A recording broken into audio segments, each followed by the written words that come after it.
창세기 26장 2절부터 4절까지의 말씀인데요. 창세기 26장 2절에서 4절 말씀 우리가 한 목소리로 합독해 보겠습니다. 야훼께서 이삭에게 나타나 이르시되 애굽으로 내려가지 말고 내가 내게 지시하는 땅에 거주하라. 이 땅에 거류하면 내가 너와 함께 있어 내게 복을 주고 내가 이 모든 땅을 너와 내 자손에게 주리라.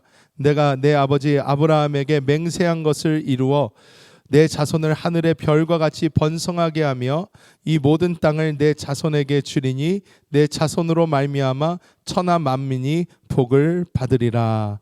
아멘. 저는 오늘 이 말씀을 가지고 이삭 순종과 온유의 삶, 순종과 온유의 삶, 이러한 제목으로 하나님의 은혜를 나누겠습니다. 저희가 아담과 하와부터 시작을 해서 쭉 하나님의 믿음의 사람들을 보고 있습니다.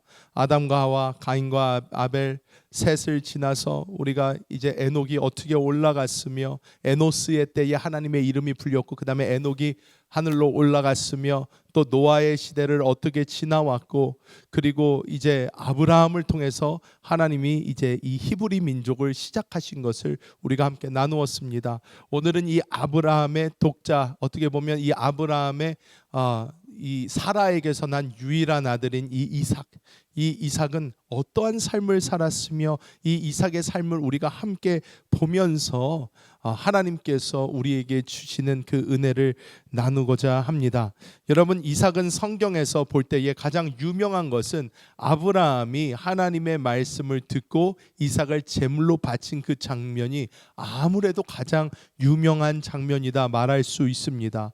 이삭은 순종의 제물로 자신을 드렸습니다. 자, 여러분, 여기서 재밌는 거 하나 제가 여쭤보려고 합니다. 여러분, 이삭이 아브라함의 손에 이끌려서 이 제물로 바쳐질 때 이삭의 나이가 몇 살이었을까요? 이삭의 나이. 여러분이 보통 이렇게 생각을 할 때에 우리 대부분 한국 분들은요, 제가 이 질문을 하면요, 대부분 7살에서 9살 정도로 이야기를 합니다. 한 7살에서 9살 정도 되지 않았을까요? 이렇게 이야기를 합니다. 그런데 성경을 보면요, 이 성경에서는 아브라함이 이삭을 바치는 이 장면 바로 다음 장면으로 사라가 죽는 장면이 나와요. 사라가 이제 죽는 장면이 나옵니다. 그리고 이 성경을 보면 조금씩 힌트가 숨어 있기는 한데요, 이 이삭의 나이, 성경에는 정확하게 나오지 않는 이 이삭의 나이에 대해서 가장 그래도 관심 있고 잘 아는 사람이 누구겠습니까? 이스라엘 사람들이에요. 왜 그렇겠어요?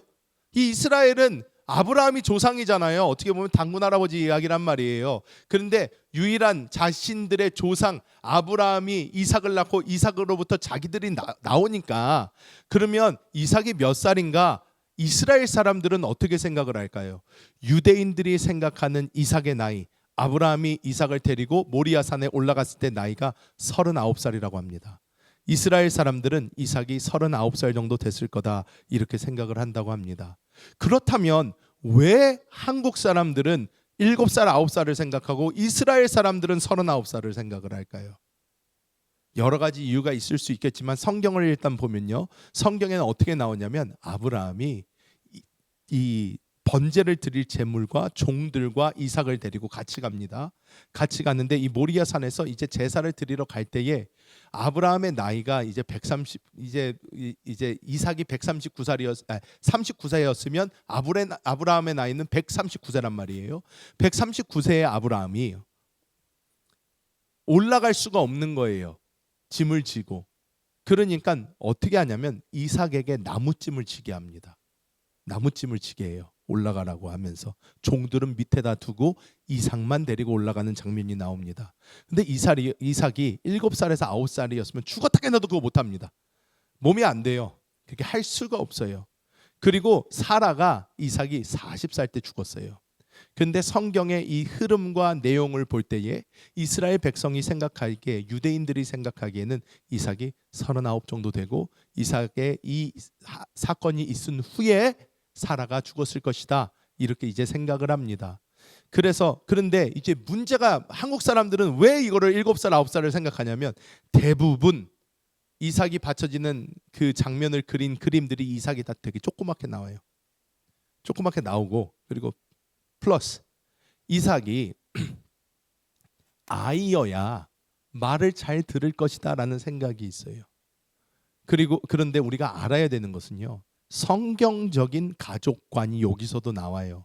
성경적인 가족관, 이것은 무슨 말을 하냐면, 대부분의 이제 한국은요 유교 사상이 강하기 때문에 어떤 생각을 하냐면요, 한 번 자식이면 이제 당연히 끝까지 자식은 맞죠. 한 번 자식은 끝까지 자식이고, 그런데 이 부모의 영향, 부모의 어떠한 말, 그리고 부모의 말이 지켜지는 것, 이 모든 것은 평생을 간다고 생각을 합니다. 그런데 이스라엘과 이 성경적 문화는 달라요. 성경에서 나타내는 이 가족은 무엇이냐면요, 우리가 자식을 낳습니다. 자식을 낳아요. 이 자식이 장성을 합니다. 결혼하는 그 순간 자식은 독립을 합니다. 독립이라는 것은 무슨 말이냐면요, 더 이상 나의 통제권 안에 있지 않다라는 거예요. 독립하는 그 순간부터 그 가정의 머리는 남편이 됩니다. 성경적 이게 가정법이에요. 부모가 뭐라고 조언을 할 수는 있지만 그 부모가 이 자식들에게 한국 사람들이 생각하는 영향을 줄 수가 없어요. 이 자녀들의 그 집의 머리는 가장 남편이 되는 거예요.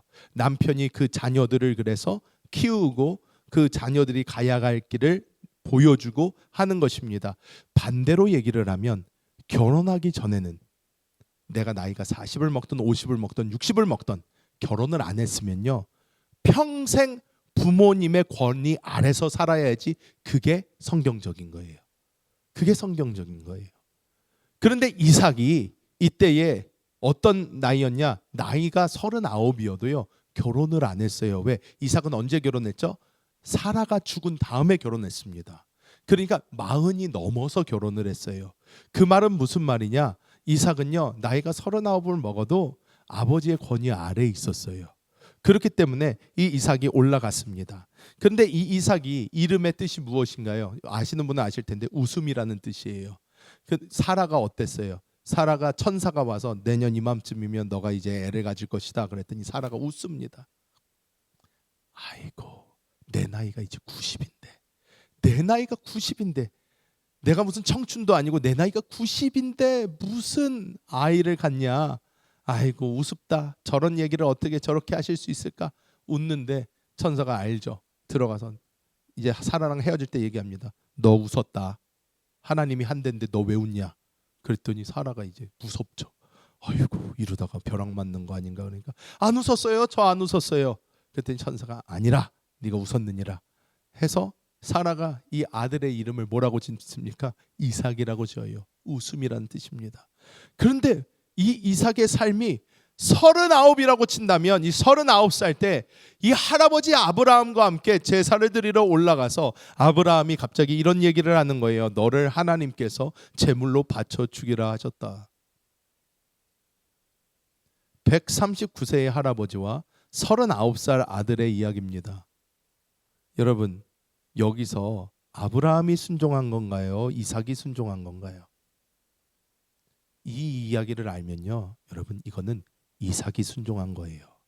아브라함도 순종한 게 맞지만 이삭이 자기가 아버지 정말 연세가 너무 드시더니 어떻게 된 거 아니에요? 아니 어떻게 하나님이 뭐 사람을 잡아주기라고 그럽니까? 말도 안 되는 소리예요. 아버지 그런 생각도 하지 마세요 하고 그냥 산 밑으로 내려가 버렸으면 아브라함 잡지도 못해요. 139살짜리 할아버지가 39살짜리 아들을 어떻게 잡을 거예요? 못합니다. 그런데 이삭은 어떻게 했다는 거예요? 하나님이 그렇게 말씀하셨다면 그렇게 하십시오 하고 자기가 저렇게 스스로 묶여가지고요 스스로 죽음을 받아들인 거예요. 이 모습이 신약에서의 누구의 모습인가요? 예수님의 모습이에요. 이게 예수님의 모습이에요. 그래서 예수님께서 요한복음 10장 17절에서 18절 이렇게 말씀을 합니다. 내가 내 목숨을 버리는 그것을 내가 다시 얻기 위함이니 이로 말미암아 아버지께서 나를 사랑하시느니라. 이를 내게서 빼앗는 자가 있는 것이 아니라 내가 스스로 버리노라. 나는 버릴 권세도 있고 다시 얻을 권세도 있으니 이 계명은 내 아버지께서 에게서 받았노라 하시니라. 이렇게 말씀을 하세요. 예수님 말씀하시는 거예요. 이거는 다른 사람이 나를 죽일 힘이 있어서 죽이는 것이 아니라 내가 내 목숨을 스스로 버리는 것이다. 이렇게 말씀을 하셔요. 이삭이 한 행동과 똑같은 겁니다. 아버지의 원하심이라면, 이게 하나님의 뜻이라면 내가 받아들입니다 하면서 이삭은 이 한 번 어떻게 한 건가요? 진짜로 죽음을 각오를 했어요. 죽을 각오를 했던 거예요. 그리고 예수님과 같이 아버지께 완전히 순종하여 자신을 제물로 드렸고, 예수님은 자기를 십자가에 못 박기까지 순종하셨던 것입니다. 우리는 이 땅을 살아가면서 자꾸 내가 힘을 주려는 때가 많습니다. 내가 이것도 잘해봐야지, 저것도 이렇게 해봐야지, 이거는 이렇게 하는 게 맞는 거야 하면서 하려고 하는데, 하나님께서는 믿음으로 순종하기를 원하세요. 믿음으로 우리의 힘을 빼는 것을 주님께서는 말씀하십니다. 20세기 최고의 바이올리니스트 중에 한 명인 사람 중에 네이산 밀스타인이라는 사람이 있습니다. 네이산 밀스타인이라는 사람인데, 이 네이산 밀스타인이라는 사람은 굉장히 유명한 사람이에요. 바이올리니스트 거장입니다. 거장 중에 거장인데, 이 거장에게 많은 젊은 바이올리니스트들이 와서 질문을 하는 거예요. 선생님, 어떻게 하면 선생님과 같이 예술적인 연주를 할 수 있는 것입니까? 이렇게 해야 되나요? 저렇게 해야 되나요? 막 물어봤대요. 그런데 그 네이산 밀스타인이 이렇게 이야기를, 이분이 원래 러시아 분인데 미국으로 귀한 분이거든요. 그런데 이분이 이렇게 이야기를 했다고 합니다. 줄을 세게 잡는 것이 중요한 것보다 줄을 잘 놓을 수 있어야 한다. 이렇게 이야기를 했대요. 대부분의 사람들은 줄을 잘 잡는 것만 생각을 하는데, 이 바이올리니스트의 명장은 이렇게 얘기했대. 잘 놓을 줄도 알아야 된다. 힘을 줄 때 주더라도 힘을 놓을 때는 놓을 줄 알아야 된다. 우리의 삶이 그렇습니다. 우리가 힘을 줘야 되는 것은 하나님을 붙잡을 때만 힘을 줘야 돼요. 우리가 힘을 놓아야 되는 것, 그 외의 모든 것에 힘을 놓을 줄 알아야 합니다. 우리가 그런 삶을 살 때에 이삭과 같은 은혜가 우리에게 주어지게 될 줄 믿습니다. 자, 그리고 이삭은 어떤 사람이었나? 양보와 온유의 사람이었어요. 이삭이, 이 많은 이삭의 삶의 이야기가 아브라함의 10분의 1도 안 나와요. 그런데 이삭이 겪은 많은 일 중에 이 우물 사건은 굉장히 유명한 사건입니다.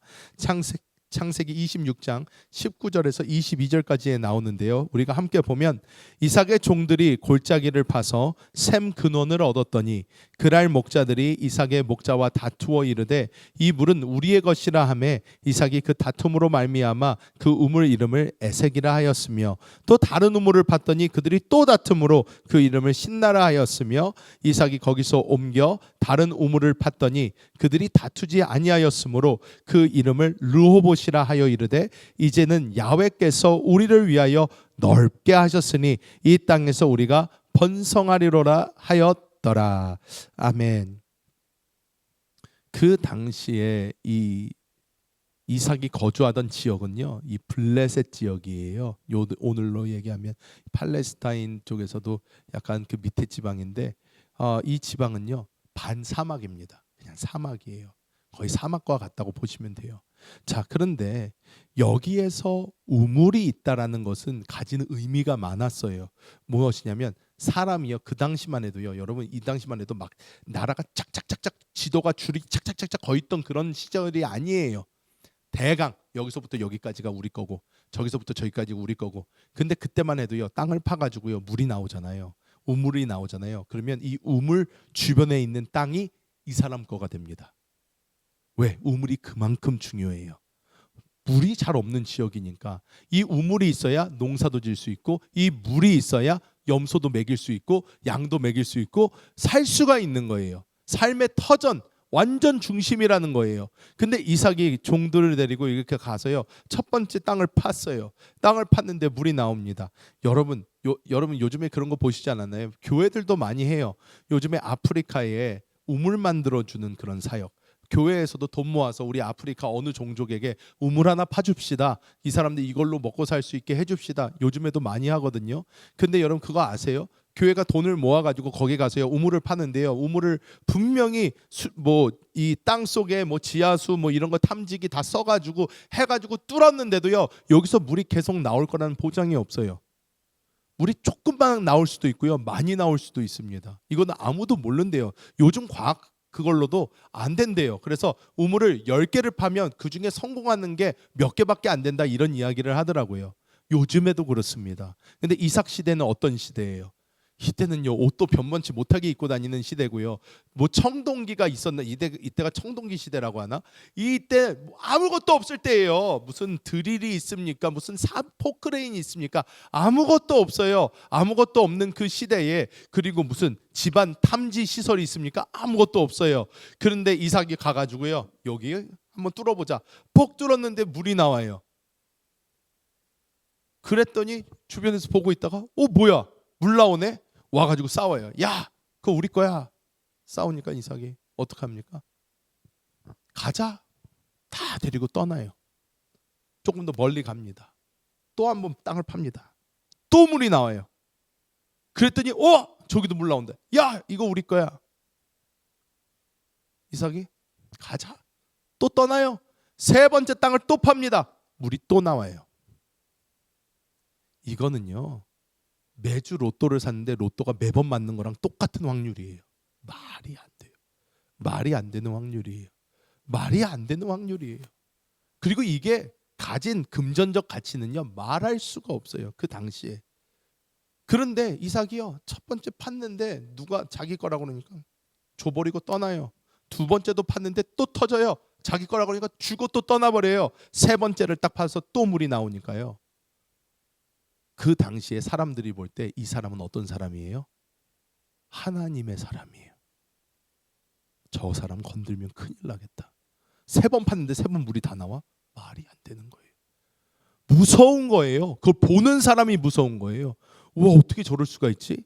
어떻게 저럴 수가 있지? 저 사람은 우리가 건들면 안 되는 사람이다. 이런 마음이 들게 하는 거예요. 자, 이삭은 이 당시에, 요즘에도 우물 하나 파는데 2만 달러 이상이 든다고 합니다. 2만 불 이상이 들어요. 근데 당시에 이삭이 종들 데리고 땅을 갖다가 곡괭이 같은 걸로 파가지고 물 나오게 하는, 그게 얼마나 힘들었을까요? 근데 그 두 개 다 버리고 세 번째 파서 아무도 안 건드리니까 그제야 넓은 곳이다, 넓은 공간이다 뜻을 가진 르호봇이라고 이름을 짓고 그 주변을 자기 땅을 만들어 버립니다. 여러분, 이삭이 어떻게 이럴 수가 있을까요? 어떻게 이게 온유함이 있을 수 있을까요? 어떻게 그게 가능했을까요? 우리가 잘 아는 마태복음 5장 5절 어떻게 말씀을 하나요? 이삭의 얘기를 하는 것 같아요. 온유한 자는 복이 있나니 그들이 땅을 기업으로 받을 것이요, 이렇게 이야기를 합니다. 여러분, 이삭이 이런 온유함이 있을 수 있었던 유일한 이유는, 이삭은요, 복이 어디서 나오는지를 알았어요. 복이 어디서 나오는지를 알았어요. 복이 자기한테서 나오는 게 아니라 하나님한테 나오는 걸 알았어요. 그러니까 땅을 파가지고 우물이 나온 게 이삭에게는 너무나 아무렇지도 않은 일이에요. 왜? 하나님이 나와 함께 하시니까. 복의 근원이 나와 함께 하는데 난 여기 가도 물이 나올 거고 저기 가도 물이 나올 거고, 설사 세 번째도 뺏었어도 다른 데 가서 사막 한복판에 가서 삽을 꽂아도 나는 물이 나올 사람이다. 이삭은 알아요. 왜? 하나님이 자기와 함께 하시니까. 복의 근원은 하나님이다. 이삭은 알았던 거예요. 자, 우리 어떻습니까? 우리는 이 세상에서요, 정말로 이 세상에 어떠한 가치를 가지고 또 노력함으로 막 힘써서 애써서 막 하려고 그래요. 막 하려고 하는데 여러분 아시잖아요. 이 땅 살아보시니까 어떻습니까? 내가 노력한 만큼 될 때도 있어요. 하지만 모든 사람이 노력한 만큼 된다면 이 세상에서 못 살 사람이 어디 있어요? 그런데 많은 사람들이요, 힘쓰고 애쓰고 노력하고 뭐하고 다 해가지고 하는데 모든 사람이 성공하지를 못해요. 어떤 사람을 보면 별일 안 하는 것 같은데도 잘 되는 데가 있어요. 그런 걸 보면서 와, 저 사람은 뭐지? 생각할 때가 있습니다. 여러분, 우리가 알아야 되는 것은요, 복의 근원이 누군지 알고 그 복의 근원과 함께 동행하는 그 삶을 우리가 살아갈 때에 우리의 삶에는 자연스럽게 하나님의 은혜가 주어지게 됨을 믿으시기를 예수님의 이름으로 축복합니다. 이거는 내가 뭘 하냐가 중요한 게 아닙니다. 오히려 내가 누구와 함께 있는가, 내가 주님과 함께 동행하고 있는가, 이게 훨씬 더 중요하다는 것입니다.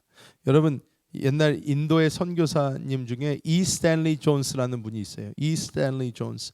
이분은요, 인도에서 복음을 전하던 분인데, 인도에서 복음을 전하면서 그 힌두교 지도자들이 어마어마하게 맨날 와가지고 이 비난을 하고 비판을 하고 조롱을 하고 놀리고, 이 백인 선교사가 와가지고 뭐 하는 짓이냐 그러면서 매일매일마다 핍박을 했어요.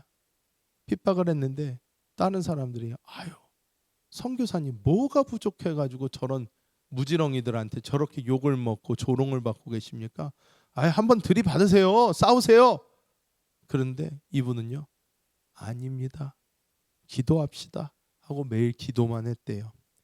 악을 악으로 갚지 않고 조롱과 비난 속에서도 묵묵히 주님의 사랑을 전하는 것이 가장 강력한 증거가 된다, 이렇게 선포하시면서 이분은요, 묵묵히 모든 조롱과 핍박 속에서도 기도하면서 주의 사랑을 계속 전했어요. 결국 그의 온유한 태도와 변함없는 사랑은 수많은 인도 사람들의 마음을 움직였고, 많은 힌두교 지도자들이 나중에는 그분의 사역을 도와주고 오히려 보호하고 오히려 예수님께 나아오는 그런 길이 된 줄 믿습니다. 우리가 이 땅에서 충분히 보복할 수 있고 충분히 싸울 수 있고 하는 이 모든 것 가운데 우리가 하나님 이 온유함은요, 내가 그냥 착하고 내가 물러빠진 게 아니에요. 오히려 내 뒤에 계신 하나님을 믿기 때문에 다른 사람 같으면 조바심을 내고 화를 내고 성질을 낼 텐데 우리는요, 느긋해지는 거예요. 괜찮아. 저 사람 그렇게 하라고 하지 뭐. 나는 하나님이 계셔. 내가 가는 그곳에 주님께서 함께 하셔. 우리가 이 믿음으로 살아갈 때에 이 땅을 온유함을 가지고 더 살아갈 수 있게 될 줄 믿습니다. 자, 마지막으로 순종의 결과, 이제 창세기 26장부터 쭉 나오게 되는데요. 이삭은 살면서 딱 한 번 제대로 순종했습니다. 딱 한 번. 제물로 바쳐질 때 딱 한 번 제대로 순종을 했어요. 그런데 요즘 자녀 가지신 우리 성도님들, 자녀가 어느 정도 나이가 됐어요. 이제 무슨 걱정하시나요? 시집장가 걱정하시잖아요. 결혼 걱정합니다. 아브라함에게도 이게 큰 고민이었어요. 나 이제 하나님이 부르시면 가야 될 때가 다 됐는데 아들이 40이 넘었는데 아직 장가를 못 갔어요. 스트레스가 되는 거예요. 종을 불러서, 야, 내 민족 있는데 가가지고 하나님이 주시는 아들의 짝을 찾아와라. 종은 낙타에 실어가지고 선물 실어가지고 고생해가지고 거기 가가지고 리브가 찾잖아요. 리브가는 또 야망이 있는 여자였어요. 이 리브가는 이 친정에서 야, 그래도 조금만 더 있다가 너 그래도 좀 시간 좀 지내다가 그랬더니 리브가는요, 딱 거기서 아니요, 나를 너희 주님에게 데려가라 그러면서 그냥 떠나버려요. 그냥 그 집에서 나와버립니다. 이 리브가랑 그 종이랑 그래서 오는데, 이삭이 리브가 처음 만날 때 성경을 보면요, 너무 재밌어요. 이삭이 넓은 들판에서 묵상하고 있는데 저기서 낙타가 오는 거예요. 저거 누구지 하면서 이렇게 가까이 갔더니 리브가가 종에게 물어보죠. 누구냐? 나의 작은 주인이다. 그랬더니 얼굴을 가립니다. 이삭이 그 누군지를 알고 리브가를 보고 리브가가 예뻤어요. 성경을 보면요, 리브가도 이뻤다고 나옵니다. 아브라함도 눈이 높았어요. 사라가 아주 예뻤다고 나오잖아요. 이삭도 어머니를 계속 보니까 눈이 높았어요. 리브가를 딱 보니까 야, 됐다, 합격. 그 다음에 바로 데리고 가가지고 바로 그때부터 결혼 1일차 시작했습니다. 이삭은요, 고생 안 했어요. 이삭은요, 그냥 평소와 같이 들판에서 묵상하고 있었어요. 기도하고 있었어요. 그랬더니 하나님이요, 색시도 다 데려다 줘가지고 결혼시켰습니다. 그 다음에 이삭 어떤 사람이었나요? 우리가 기도할 때 하나님 30배, 60배, 100배 복을 주옵소서 하잖아요. 이삭은 딱 100배부터 시작을 합니다. 자, 이삭은요, 창세기 26장 12절에 이삭이 그 땅에 농사하여 그 해에 100배나 얻었고 야훼께서 복을 주심으로, 이렇게 얘기를 해요. 이삭은요, 농사를 졌더니 100배가 그냥 농사가 너무너무 풍년이 나버려요. 너무너무 잘 돼버립니다. 이삭은요, 손을 대는 것마다 복을 받아요. 뭐든지 막 돈이 된단 말이에요. 가는 곳마다 우물이 터져요. 말도 안 되는 거예요. 이삭의 삶에서 무엇을 먹을까 입을까 마실까 걱정 안 하는 거예요. 왜? 복의 근원이신 하나님이 함께 하시니까. 한 번 순종했더니 하나님께서 이삭의 길을 형통하게 하시니 손대는 것마다 하나님의 은혜가 부어지는 놀라운 역사가 임한 줄 믿습니다. 자, 여러분, 아내 해결됐어요. 물질의 축복도 받았어요. 자, 이제 뭐만 되면 됩니까? 보호만 되면 돼요. 누가 와서 뺏지만 않으면 되잖아요. 쉽게 얘기해서 내가 아무리 돈이 많고 내가 아무리 모든 게 이렇게 한다고 해도 힘센 사람이 그 당시에 거의 뭐 원시부족 같은 건데 와가지고요 막 군인들 데리고 와가지고 다 죽여버리고 이거 내 거다 하고 뺏어버리면 어떻게 할 거예요? 방법이 없잖아요. 근데 너무 재밌는 것이요, 블레셋이요. 블레셋은 당시에 나라가 있었어요. 근데 그 블레셋이 와서 먼저 화평을 맺자고, 이 평화협정을 맺자고 합니다.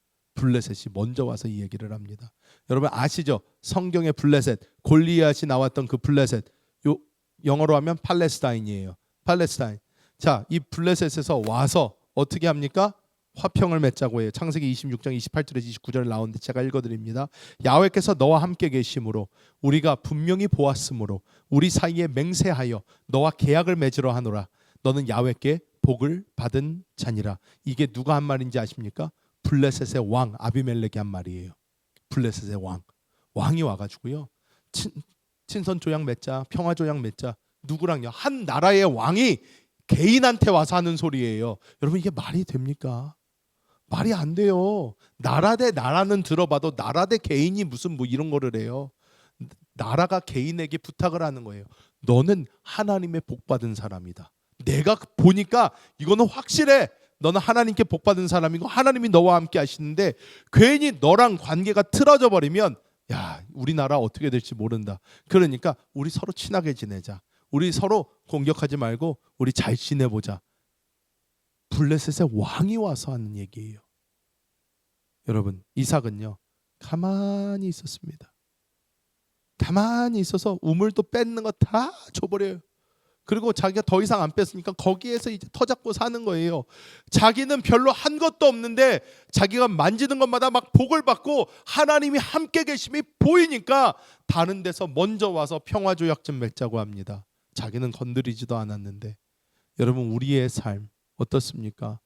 세상 사람들이 이렇게 볼 때에 아, 저 사람은 뭐가 대단하지도 않은 것 같고 뭔가 있는 것 같지도 않은데 왜 저 사람의 삶은 저런 무언가 누군가 있는 것 같은 삶, 뭔가 뒷백이 든든한 것 같은 그 삶, 저건 과연 무엇일까? 이런 게 있단 말이에요. 이게 무엇입니까? 우리가 세상을 우리의 어떠한 수단으로 삼고 세상을 우리가 어떤 방법으로 삼는다면 다른 사람들이 볼 때 우리 그렇게 안 보입니다. 하지만 우리가 세상을 의지하지 않고 다른 것을 의지하지 않고 하나님을 우리가 의지하고 하나님 붙잡고 우리가 살아가는 그 모습을 보인다면 어떤 사람이 우리를 봐도 아, 저 사람은 다르다라는 게 보여요. 저 사람이 의지하는 것, 저 사람이 붙잡는 것이 다르다라는 것을 느끼는 거예요. 우리는 이런 사람이 되어서 우리는 정말 하나님이 기뻐하는 그러한 삶을 살아야 될 줄 믿습니다. 말씀을 맺도록 하겠습니다. 여러분 순종, 그 한 번의 순종이 이삭의 삶을 바꾸었고 한 번의 순종으로 인하여 하나님이 함께 한다는 것을 안 이삭의 삶은 온유한 삶을 살 수 있었어요. 우리는 지금 손해보고 지금 어떻게 잘못되면 내가 어떻게 그 손해를 메꿀까 때문에 화가 나요. 근데 이삭은요 손해가 나도요 뭐 하나님이 메꿔주실 텐데 걱정이 안 되는 거예요. 온유할 수 있는 거예요. 제가 옛날에 제 친구 중에 되게 잘 사는 애가 있었어요. 엄청 잘 사는 친구가 있었어요. 이 잘 사는 친구가요, 제가 그래서 저는요 그런데 뭐요 아버지 목사님이시고 하니까 집에 돈이 없어요. 집에 돈이 없으니까 뭐 직금도 없고 옛날부터 저희 아버지한테 제가 들은 말 똑같습니다. 내가 너에게 물려준 재산은 없다. 오케이 알았어요. 기대도 없습니다. 기대도 안 해요. 그런데 우리가 제가 이 친구가 있는데 이 친구가 무슨 큰 실수를 했어요. 뭐 하다가 뭐 사고를 낸다고 교통사고를 낸다 뭐를 했는데요.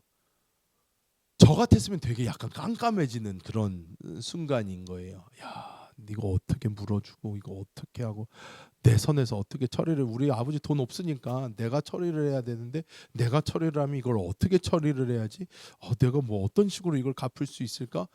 상황이 보이지 않는 그러한 순간이었는데 그 친구가 똑같은 일을 겪으면서 이 친구가 그 상황에서 아무렇지도 않아 하는 거예요. 괜찮아. 물어주면 돼. 괜찮아. 이거 물어주면 돼. 왜 너가 더 걱정을 해? 괜찮아. 이거 물어주면 되는 거야. 그러면서 상대방한테 가서 오히려 좀 괜찮으세요? 많이 다치셨나요? 뭐 어떻게 됐나요? 뭐 해가지고요. 너무나 그냥 릴렉스 된 상태에서요. 그냥 예 치료 받으시고 뭐 하시고 뭐 어떻게 하시고 해가지고요. 너무나 편하게 그 모든 상황을 갖다가 처리를 하는 거예요. 제가 그래서 그걸 이렇게 보면서 쟤네 집은 잘 살아가지고 저것을 처리해 줄 수 있는 능력이 되니까 저렇게 여유가 있을 수가 있구나라는 생각을 했었거든요. 그런데요, 여러분, 우리가 이게요, 이 부라는 게 계속 우리랑 같이 있나요? 그렇지 않아요. 이 세상 살아보시면 알잖아요. 우리가 많이 벌 때는 많이 벌고 못 벌 때는 또 한참 못 벌어요.